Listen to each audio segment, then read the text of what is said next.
ọ dị ma ndị be ya ọ bụ na Obi Atavo first son ya bụ ọkpara Atavo ka anyị nọ n'obi ya ugbu a maka ihe na-adagasị ebe niile ụfọdụ na-anụgasị ya ewe ike ọ bụrụ na ịnụgasị ya ịnụgo ya na ọ na-abụ ụfọdụ chọọ ikwu okwu ọdeshi ihe bụ ọdeshi a ka anyị chọrọ ịmata nakwa oge ụfọdụ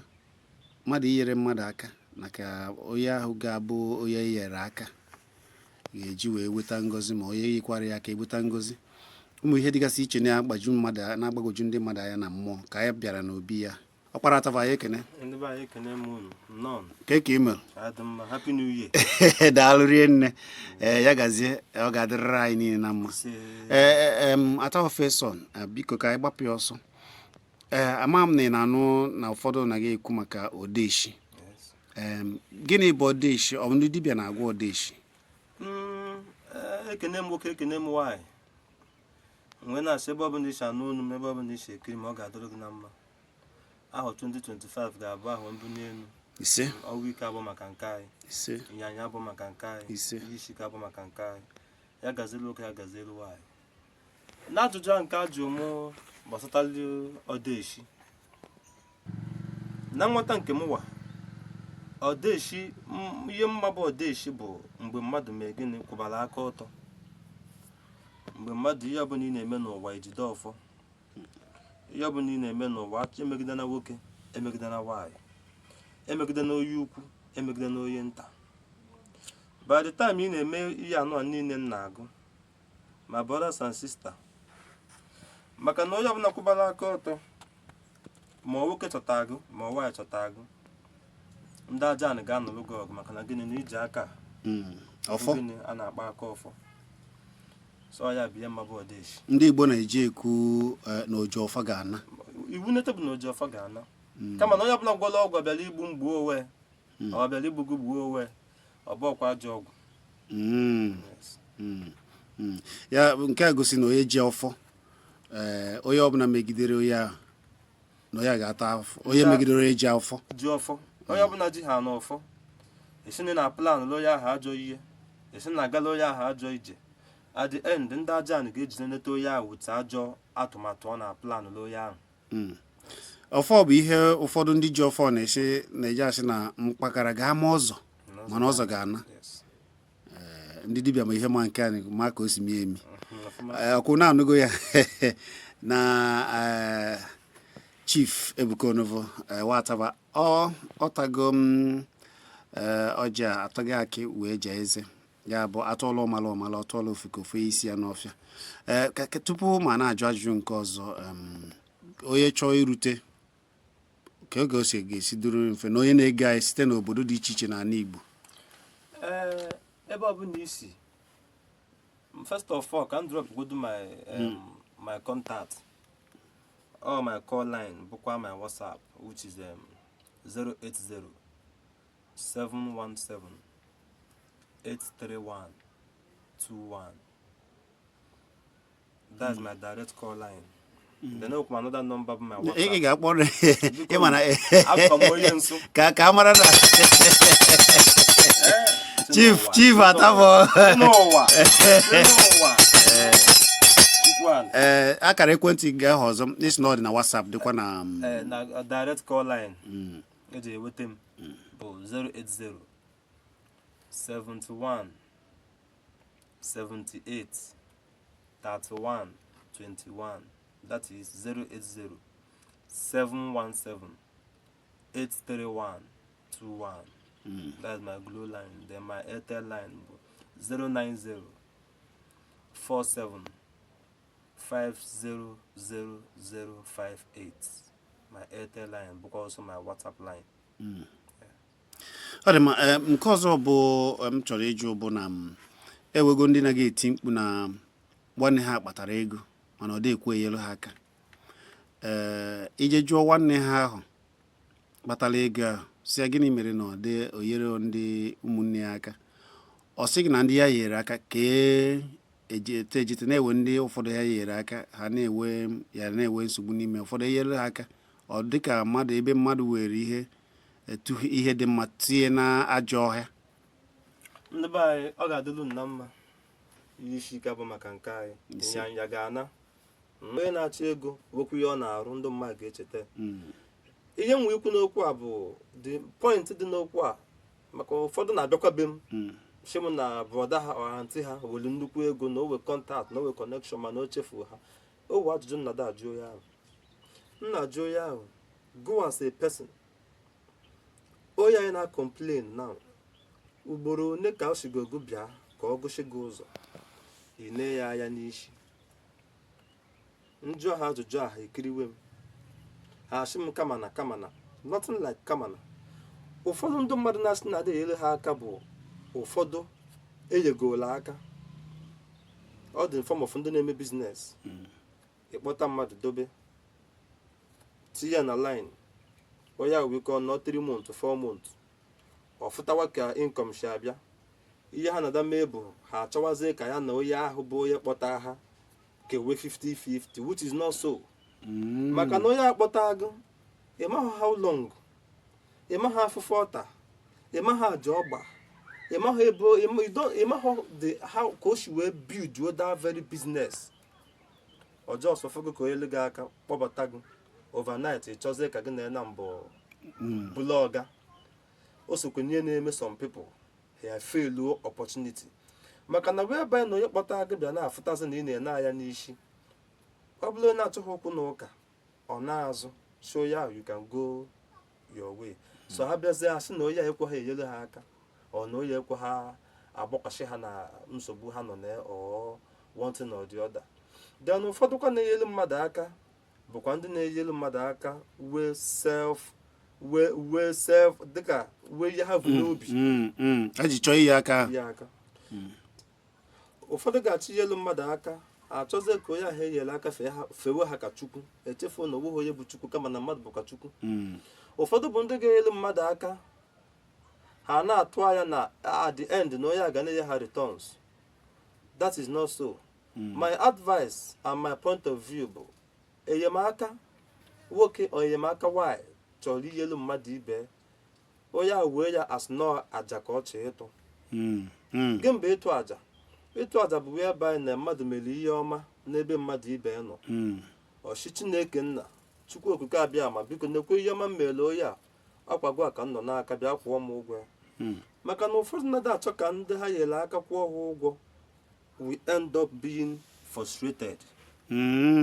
maka na onye ahụ inyere aka ịmakwa ihe ya wavụ n'obi back to ajụjụ izizi jụọ Ojiọfọ ga-eme gịnị Ghana. Chief Ebuka Onova Atavafeson,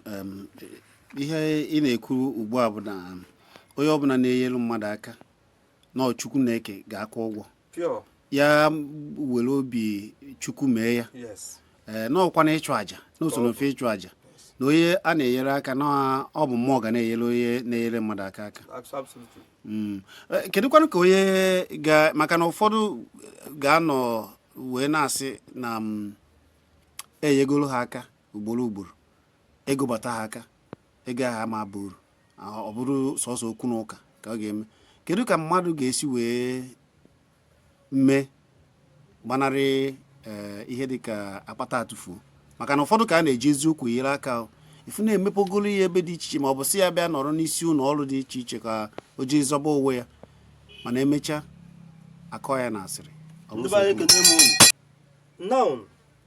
ewo many cases na obi ma ụfọdụ bịa maka na ihe onye na-ekwu bụ ihe ọma maka mmanụ katakwu onye ma adụ ọchọrọ so ya bụ ịkpọ m echi nkọwakwalụ gị odo onye ọbụla ya odoola ụwa anya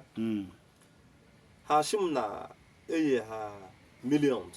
ụfọdụ asị m na enye ha thousands ego ahụ agbarie na nwanne ha nwoke ahụ ọ na nwanna ha ahụ ọ na onye ukwu ahụ ọ na onye nta ahịa ihe ego ahụ ọ na-agwọ ọgwụ ego n'onye ọgwụ ego onye ama na ọ na-agba ama na ọ na-ebu na ọya mere ego ahụ ji hafụ gbara ya n'aka o wunye na-adaju onye ahụ ekiriwe m na-adaju onye ahụ create the capacity of your income and the capacity of your expenditure. Expenses karịa income ihe a na-akpa bụ gịnị ọdịda ka a na-akpa mmadụ edebeghị aka ya n'ebe ogo ya ebe aka ya ruru yes ọdụda ka ọ na-achọ maka na mmadụ fogi si ka oke mmadụ yegi like ebe like 1 million kịta sigo ya hustle with life gụọ bụ onye yere ebe 1 million ikirie 1 million ọdụ na ama na ego ewughụzụ value mana ego ka weko value na ndị ma ihe what you will do is to gịnị igain ground a na-azụ ego azụ mana ụfọdụ adọọda afta ị ga-afụ onye yere obere ego ya bido biznes ọ gajiri ego a rent a 3 bedroom flat tinye AC tinye solar every evening ọ na-abịa palọ ekpoyachi bọtụ mmemme nke a ọ ga ọbọnye ego elu mmemme nke ọzọ ọ ga ọ na-ayasachi ego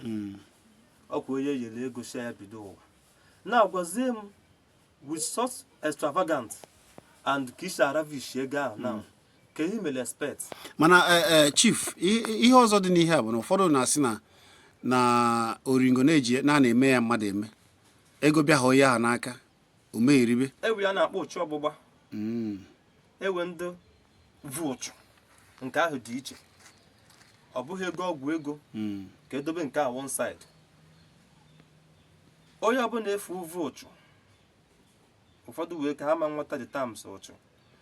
ụchụ bụ gịnị terms of abụmọnụ onye ọbụla mmadụ na ibe mmadụ nwere ike ime mmadụ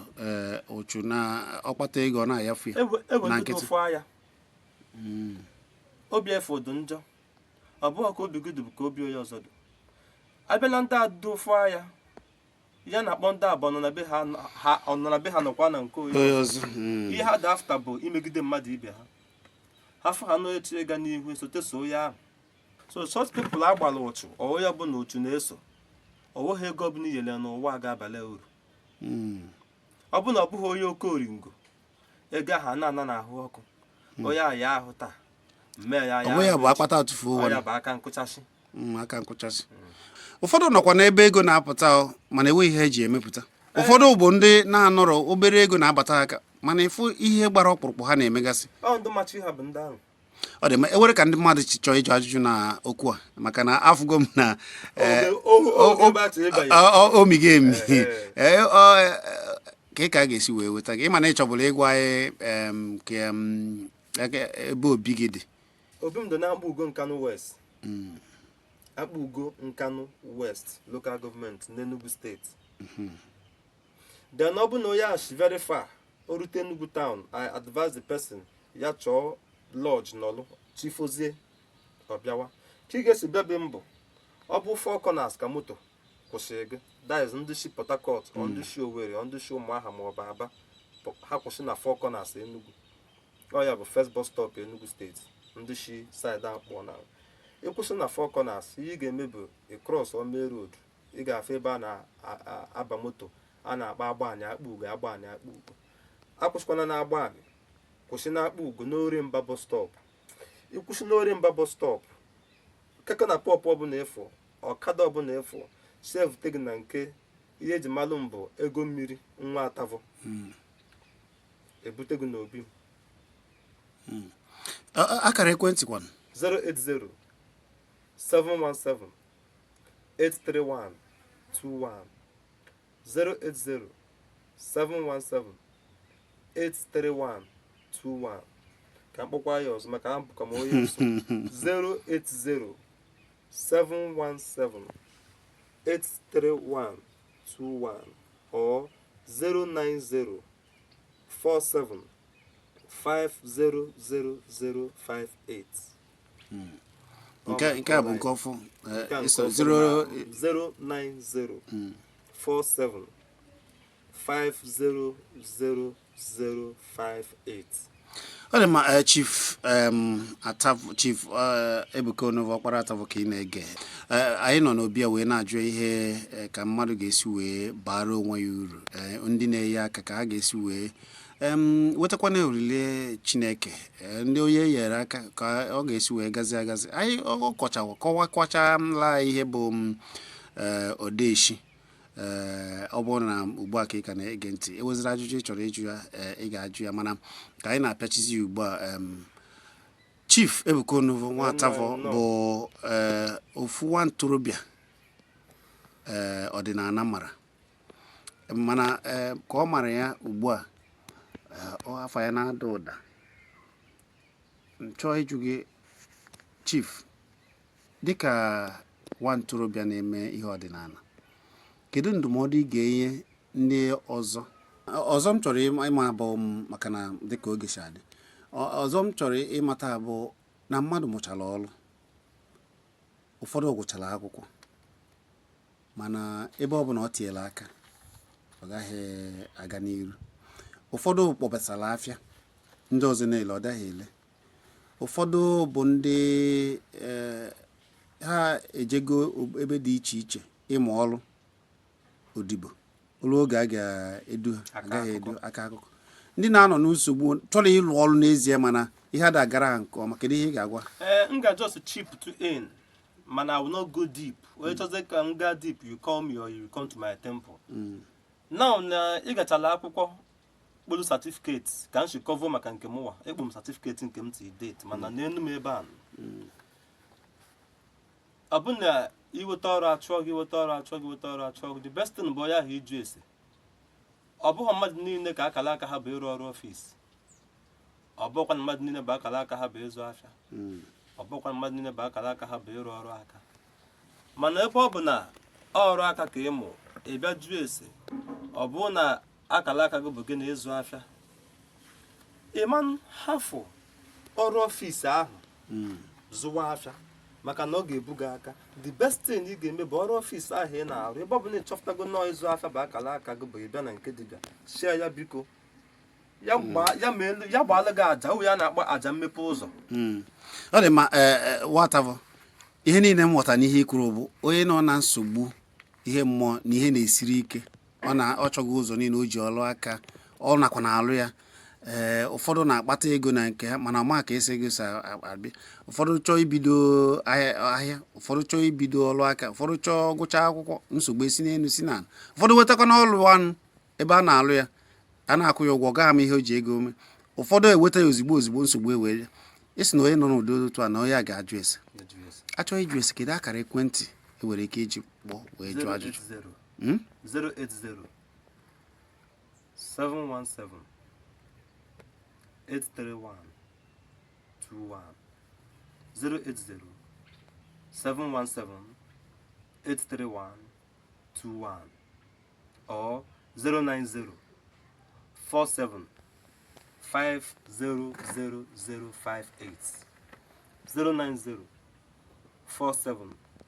500058. I have my contacts. Ịchọkwa na-ebịa abịa, ọ bụ na isi Ọnịcha ma n'isi Lagos, ebe ọ bụ na isi irute Holy Ghost Park. Ndị si Ebonyi ewekwa ndị ga-esi ma ndị na-ege gị na Ebonyi ugbu a. Ndị Ebonyi ọ bụ saịdị Ịza, ha niile ha egbe Enugu town. Ihe a ga-ajụ ọsọ gbaa bụ ha agbata Amagunze. Ọ bụ na isi Ịza na-ege m ntị, ọ na Ebonyi nke unu dị close to Ịza, Jos burute Ịza, irute ha na Ịza, ịgba Amagunze, irute Amagunze ị ga-anọ ebe abanye ọkada na-abịa Akpa Ugo street. Yes, irutezi Akpa Ugo n'Orie Mba, irutuo n'ọkada nke ahụ maka na ọkada ndị Amagunze ama mma be m maka na ọ dị bit far. Irutuo n'Orie Mba, si ọkada vute gị na nke Atavo First Son ego mmiri. Fon ahụ ka anyị wee wee pechaa ya. 080 717 831 21 080 717 831 21. Ọ dị mma, ọ bụ Chief Ebuka Onovo Atavo First Son. Ịnụrụ ka ọ da n'obi afọ ya ka anyị nọ wee na-ajụ ya ajụjụ, ọ na-enyekwa ndụmọdụ ya. Onye go ndụmọdụ pụrụ iche, ọkachasị gị bụ nwa ntorobịa na-achọ ka ọ dịrị gị na mma. Onye go ndụmọdụ gwa ịchọzie ịma akara ekwentị anyị nyere 080 717 831 21 080 717 831 21. Chief Ebuka Onovo bụ ya bụ Atavo First Son, graduate dibia nọ na Ana Igbo, nọkwara na Akpa Ugo Nkanu West na Ọnụọrịa Obuo bụ ebe ọ nọ kpọmkwem wee na-eme nke chi ya yere ya na ọ sị na ekere ọrụ eke ọ gbagharịchara nje obodo oyibo dị iche iche gụọ akwụkwọ niile ọ gụrụ ọdịnala wee jide ya ọdịnala jide odogwu o wee lụgbaziri Atavọ ọrụ ọkpara Atavọ ya daalụ ya gaziere nne daalụ rie nne